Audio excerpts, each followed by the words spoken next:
Hello दोस्तों, मैं हूं के मिश्रा। स्वागत करता हूं अपने यूट्यूब चैनल सर जी नॉलेज में। दोस्तों, बहुत पहले ही एक दिन पहले ही कमेंट आया है कि भैया जी इस कॉलेज में डायरेक्ट एडमिशन हो जाएगा का 2023 में। तो किस कॉलेज की बात हो रही, चलिए इसी बीच इस चीज़ों को हम जानेंगे। देखिए, पॉलिटेक्निक कॉलेज की बात हो रही है। पॉलिटेक्निक कॉलेज में क्या डायरेक्ट एडमिशन हो जाएगा इस कॉलेज में?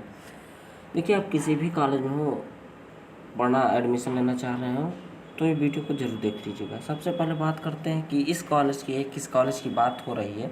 यह कॉलेज गोरखपुर का संस्था है, एक महाराणा प्रताप पॉलिटेक्निक कॉलेज, एक एडेड कॉलेज है।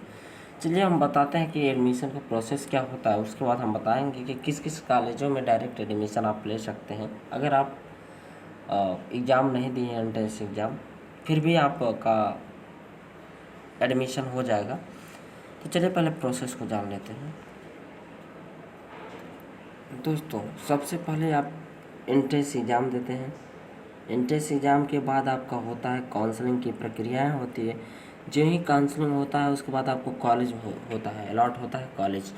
जो ही आपको कॉलेज मिलता है उसमें दो चीज़ें होती है, या आप फ्रीज करेंगे या तो आप फ्लोट करेंगे। ठीक है, फ्रीज का मतलब ये होता है कि आप उसी कॉलेज में फ्रीज हो जाएंगे। इसका मतलब होता है कि उसी कॉलेज में पढ़ेंगे। ठीक है, इसके लिए रजिस्ट्रेशन 3,000 का फीस भी लगता है।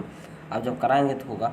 ठीक है, उसके बाद फ्लोट का मतलब ये होता है कि आप 3,000 जमा कर देंगे, उसके बाद आप आगे की काउंसलिंग प्रक्रियाओं में भाग ले लेंगे।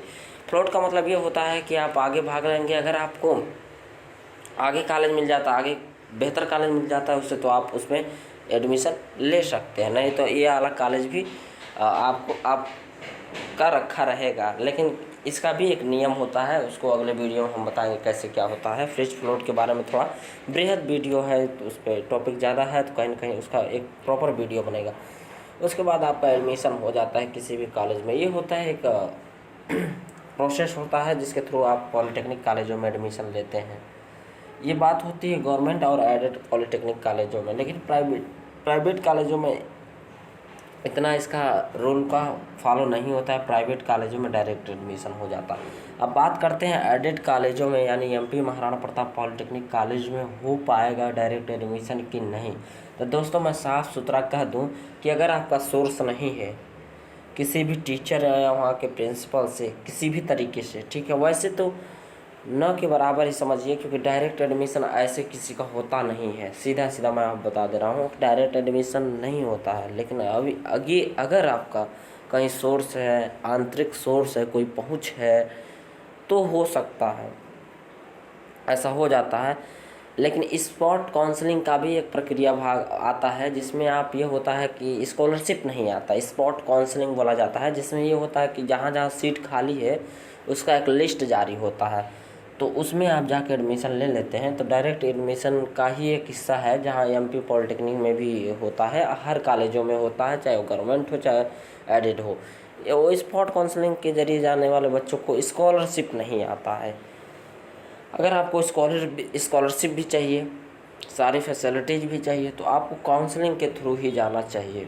यानी एंट्रेंस एग्जाम दीजिए, काउंसलिंग कराइए। उसके बाद प्राइवेट कॉलेजों में क्या होता है कि आप डायरेक्ट एडमिशन ले सकते हैं, स्कॉलरशिप भी आने के चांसेस रहते हैं, लेकिन वहाँ की फ़ीस जो होती है 42,000 40,000 इससे प्लस ही रहती है। मतलब 35,000 से कम तो आपकी वो फीस ही नहीं लगेगी 1 ईयर की। तो आप समझ सकते हैं सारी चीज़ें हैं। अगर साफ साफ शब्दों में कहें कि महाराणा प्रताप पॉलिटेक्निक कॉलेजों में डायरेक्ट एडमिशन हो पाएगा कि नहीं, तो हम ये कहेंगे कि नहीं हो पाता है। लेकिन अगर किसी का परिचय है, कोई व्यवस्था है, तो निश्चित रूप से हो जाएगा। नहीं तो स्पॉट काउंसलिंग भी एक तरीका है जाने का। लेकिन स्पॉट काउंसलिंग में पता नहीं सीटें बचेंगी कि नहीं, ऐसा भी होता है। लेकिन मैं जब पढ़ रहा था 2019 बैच में, तो ये मैं देखा था कि स्पॉट काउंसलिंग से 2-3 बच्चे मेरे ही सेक्शन में आए थे। तो ऐसा होता है, आ भी जाते हैं कोई दिक्कत नहीं है।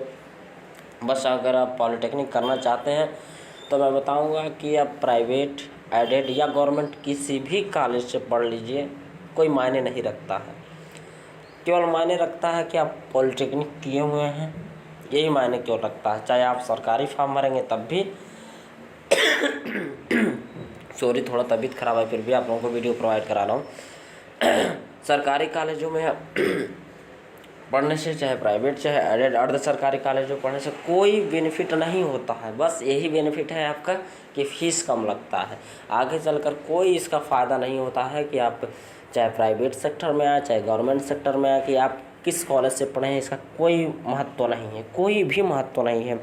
जो ही आप प्राइवेट कंपनियों में आएंगे, आप ठीक है डिग्री है आपके पास, आपने पॉलिटेक्निक 3 ईयर का या 2 साल का किया है तो ठीक है, आप आइए इंटरव्यू फेस करिए। अगर इंटरव्यू फेस कर पाते हैं तो फिर ज्वाइनिंग हो गया आपका, आप काम करिए, एक्सपीरियंस लीजिए, आगे बढ़ते रहिए इंजीनियर पद तक, उससे भी आगे ये चीज़ें होती है। और गवर्नमेंट में आपके पास डिग्री है, ठीक है 3 ईयर्स का मांग रहा है तो 3 ईयर्स, 2 ईयर्स मांग रहा है 2 ईयर्स, मैकेनिकल मांग रहा है मैकेनिकल, इलेक्ट्रिकल मांग रहा है इलेक्ट्रिकल, जो हैं आप तो क्राइटेरिया को आप पूरा करते हैं तो भर दीजिए, उसके बाद निकालिए, उसके बाद जेई बन जाइए। सीधा सीधा ये मुद्दा होता है। कोई मतलब नहीं होता है कि आप प्राइवेट कॉलेज से पढ़े हैं कि एडेड से पढ़े हैं कि गवर्नमेंट से पढ़े हैं। अगर आपको पॉलिटेक्निक करना ही है तो आप किसी भी कॉलेज से कर सकते हैं। अगर आप सक्षम हैं तो प्राइवेट से कर लीजिए, उससे थोड़ा वो है काउंसलिंग के थ्रू जाना चाहते हैं, व्यवस्था है आपको तो एडेड में चले जाइए। अगर आप पढ़ाई करके काउंसलिंग की प्रक्रियाओं से जा रहे हैं तो गवर्नमेंट से चले जाइए।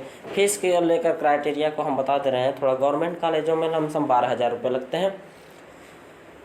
गवर्नमेंट कॉलेजों में जो फीस है 12,000 समथिंग है। और जो यही बात करें एडेड कॉलेजों की तो 19,000 प्लस लगती है, यानी 20,000 भी लग सकती है, 19,000, किसी किसी का 26,000 भी कभी कभी 2 शिफ्टों में चलता है तो 26,000 तक, 19,000 से 26,000 के बीच में रहती है। जबकि प्राइवेट कॉलेजों का कोई फिक्स नहीं होता, अलग अलग कॉलेज अलग 35,000 से प्लस ही रहता है कोई 40,000 ले लेता है, कोई 42,000 ले लेता है। तो ये आप समझ सकते हैं प्राइवेट कॉलेजों का। यही सब देखते हुए आपको मैं बता दिया सही बातें। डेली वीडियो आते रहेंगे पॉलिटेक्निक से रिलेटेड, कोशिश करूँगा डेली ला सकूँ, क्योंकि बीच में गैप हो जाता है, आप लोगों के साथ मैं एक्टिव नहीं रह पाता हूँ। कोई भी क्वेरी हो, छोटा से छोटा क्वेरी हो, छोटा से छोटा क्वेश्चन हो, तो आप कमेंट बॉक्स में अपना क्वेश्चन छोड़ दीजिए, मैं निश्चित रूप से उसका रिप्लाई दूंगा, एक प्रॉपर वीडियो बना के दूंगा। कोई भी हम कोई भी क्वेश्चन करे उसका ऐसा नहीं है कि मैं रिप्लाई नहीं देता, ऐसा कभी हुआ ही नहीं है। मैं सभी के क्वेश्चनों का रिप्लाई देता हूँ, तो आप क्वेश्चन धड़ाधड़ पूछते रहिए। चैनल पे नए हो तो सब्सक्राइब करिए। मिलते हैं नेक्स्ट वीडियो में, तब तक